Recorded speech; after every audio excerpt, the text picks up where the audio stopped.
la 5e édition du Forum annuel de sécurité franco-israélienne est une démonstration de l'action de la CCFI à encourager la synergie entre les entreprises françaises et israéliennes.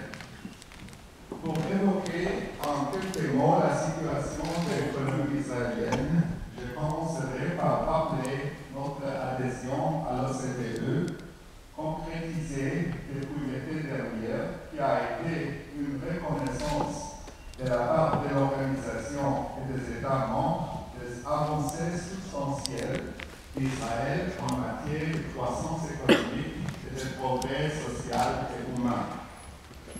Nous considérons que c'est pour nous également une invitation permanente et un encouragement constant à continuer sans relâche nos efforts afin de nous hisser dans tous les domaines au plus haut niveau parmi les États membres de cette organisation phare. Chers amis, au plan bilatéral, le volume actuel des échanges commerciaux entre la France et Israël est loin d'être à la hauteur des potentialités de coopération entre les économies de nos deux pays.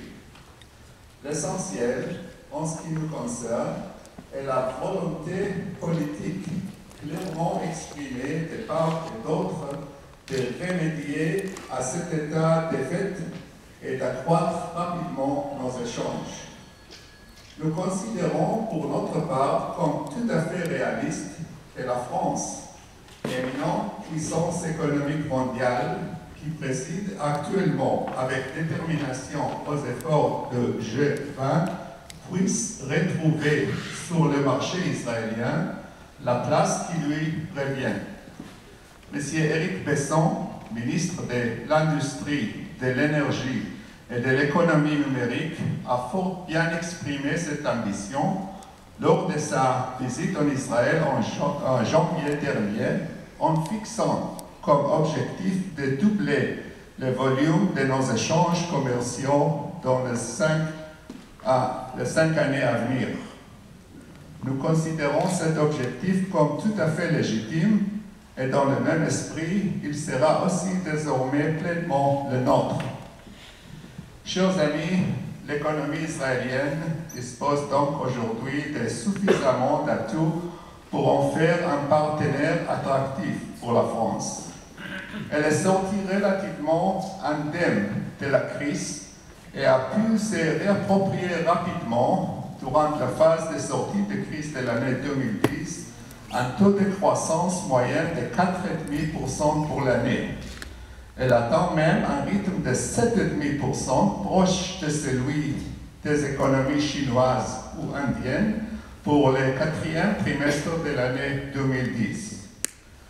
Mais sans vouloir vous accabler d'indices économiques, mais pour vous fournir un repère utile, j'ajouterai ici que le produit intérieur brut par tête d'habitant arrive désormais pratiquement à 30 000 $.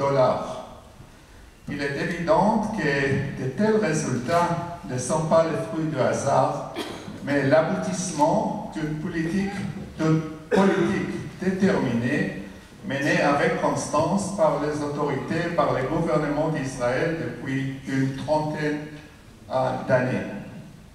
L'élément crucial de cette politique gouvernementale est sans aucun doute le soutien apporté à la recherche et au développement dans le domaine civil, longtemps jusqu'à concurrence de 5% du produit intérieur brut.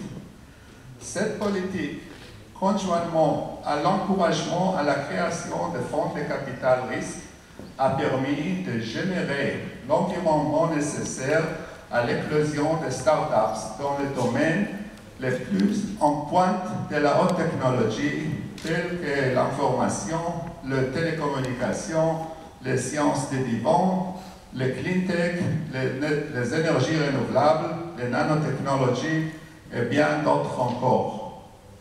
Avec plus d'1,2 milliard investis annuellement dans près de 300 jeunes sociétés de high-tech, Israël se place aujourd'hui au 2e rang mondial de capital risque derrière les États-Unis. La recherche et l'industrie française ont développé elles-mêmes des capacités remarquables dans le domaine que je viens d'évoquer et en bonne logique. Tout devrait nous inciter à exploiter les complémentarités entre nous et à encourager des synergies entre les chercheurs.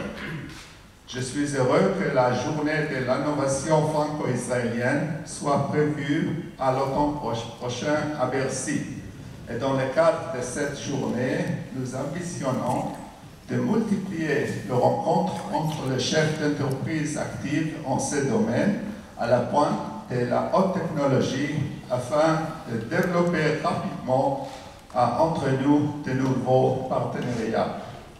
Les rencontres d'aujourd'hui ici sont un jalon important pour cette voie de resserrement des liens économiques et technologiques entre la France et Israël. En espérant que beaucoup d'entre vous y auront un rôle important à jouer, je vous souhaite une très agréable journée et je vous remercie.